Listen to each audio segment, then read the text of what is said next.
2026년 5월 7일 전 세계의 시선이 워싱턴 백악관의 굳게 닫힌 문으로 쏠렸습니다. 한쪽에는 50%라는 유례없는 징벌적 관세로 남미의 숨통을 조였던 도널드 트럼프 대통령이, 그 맞은편에는 남미의 거인 브러질을 이끄는 루이스 이나시우 룰라 대통령이 앉아 있었습니다. 전 세계 언론은 브라질이 무릎을 꿇고 관세 철회를 애원할 것이라 보도했습니다.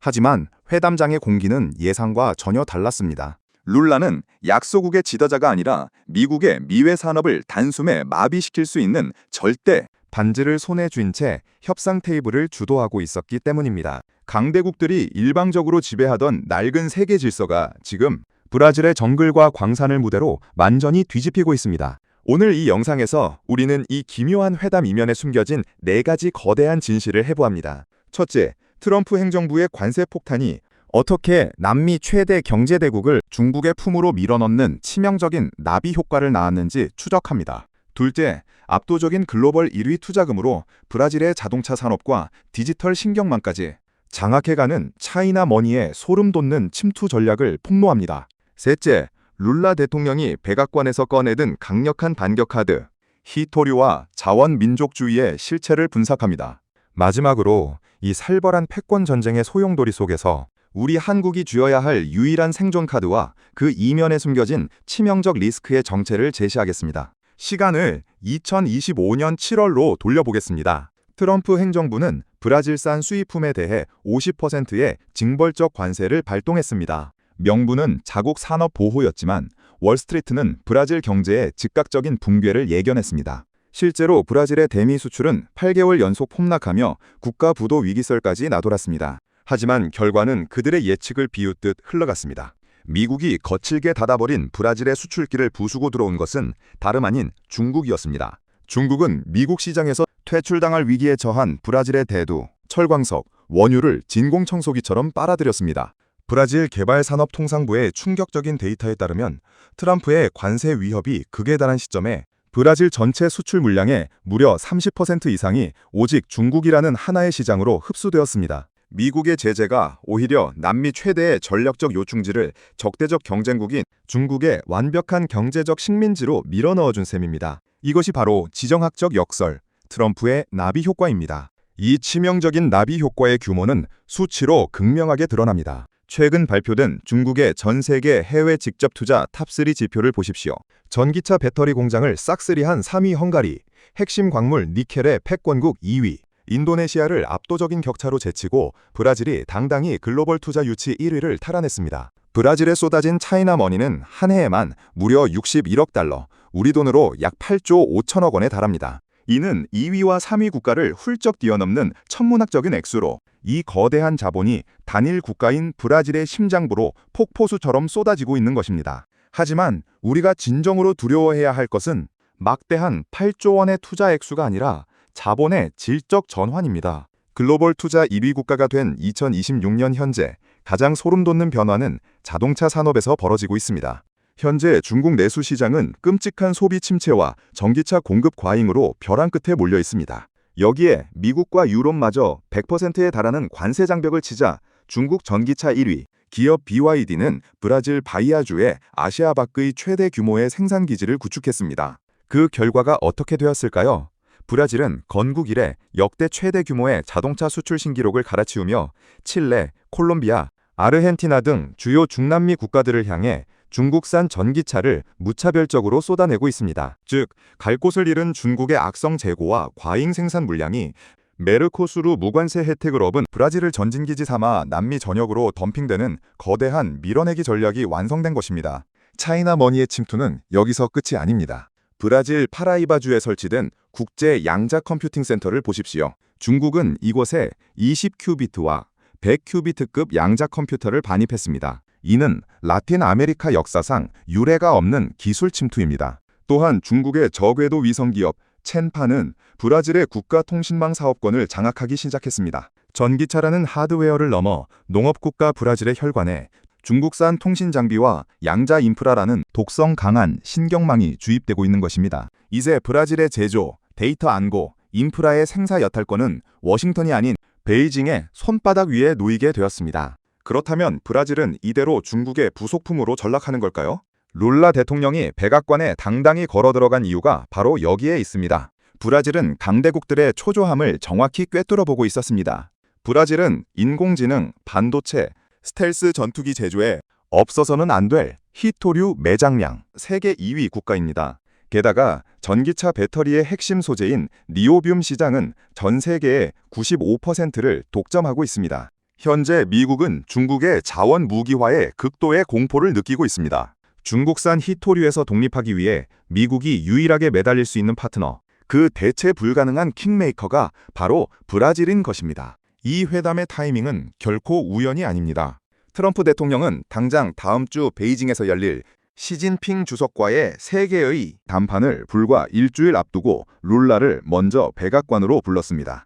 대중국 협상력을 극대화하기 위해 중국을 대체할 브라질의 휘토류 패가 그 어느 때보다 절실했던 것입니다. 룰라는 이 판을 정확히 읽고 절대 반지를 쥔 채 트럼프를 향해 외쳤습니다. 우리의 광물을 원한다면 당신들이 세운 관세 장벽부터 무너뜨려라. 브라질의 요구는 단순히 돈이나 관세 철회에 머물지 않습니다. 룰라 정부는 새로운 국영기업 테라브라스 설립을 통해 핵심 광물을 철저히 무기화하고 있습니다. 과거처럼 흙만 파각에 내버려두던 시대는 끝났습니다. 이제 브라질의 광물을 원한다면 반드시 브라질 땅에 가공 공장을 세워야 하며 핵심 기술을 의무적으로 이전해야 합니다. 미국과 중국이라는 두 거인을 저울 위에 올려두고 자국의 첨단 산업화를 이끌어내는 영악한 자원 민족주의의 발톱입니다. 미국과 중국 사이를 오가는 브라질의 화려한 줄타기 외교는 천재적이어 보입니다. 하지만 그 이면에는 치명적인 맹독이 숨어 있습니다.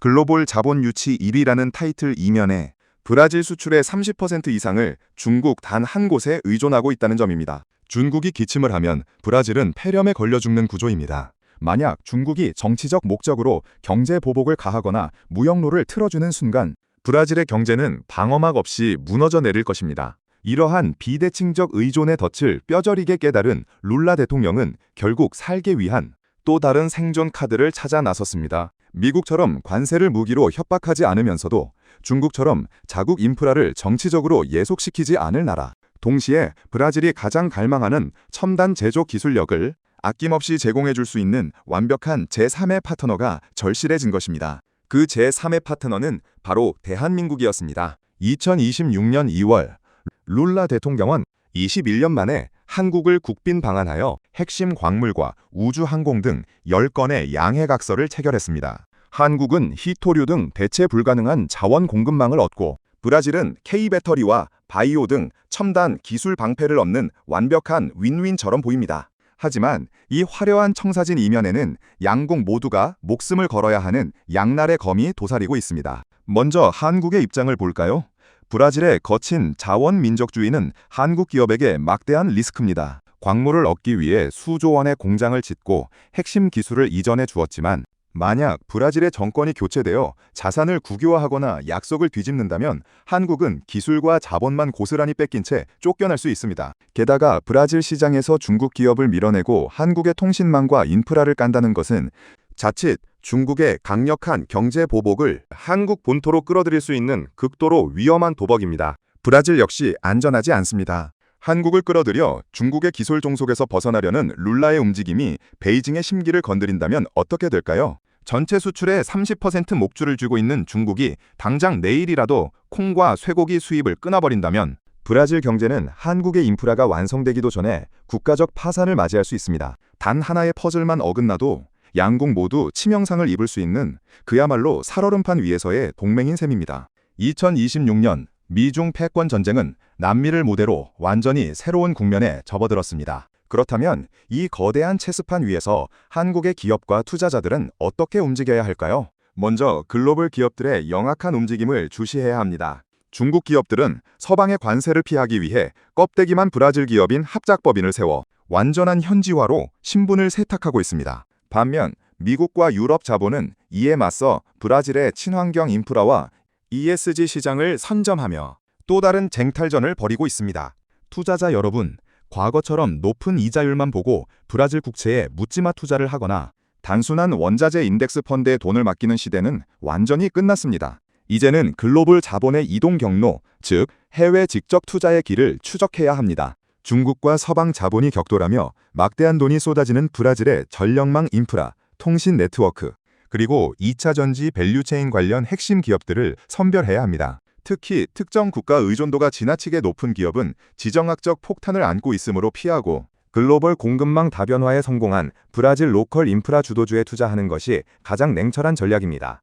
또한 브라질 진출을 노리는 한국 기업들은 기술 수출이 아닌 안보 수출 프레임으로 접근해야 합니다. 단순히 제품을 파는 방식으로는 브라질의 거친 자원 민족주의 벽을 넘을 수 없습니다. 해답은 중국 장비의 보안 리스크, 즉 데이터 종속을 두려워하는 브라질 정부의 틈새를 파고드는 것입니다. 한국의 뛰어난 5G 통신망과 양자 암호 기반의 클라우드를 디지털 주권을 보장하는 방패로 포장하여 정부 간 형태의 굳건한 파트너십을 맺어야 합니다. 동시에 낙후된 브라질 광산을 인공지능 기반의 스마트 마이닝으로 고도화해주는 대가로 핵심 광물의 지분을 확보하는 기술 자원 스와프 전략을 즉각 실행해야만 살아남을 수 있습니다. 이 냉혹한 패권 전쟁의 이면에 완벽하게 안전한 피난처는 없습니다. 누가 진짜 글로벌 공급망에 목줄을 쥐고 있는지, 그리고 그 동맹의 틈새에 어떤 기회와 리스크가 숨어 있는지 꿰뚫어보는 자만이 살아남습니다. 오늘의 이 영상이 여러분의 차가운 투자 나침반이자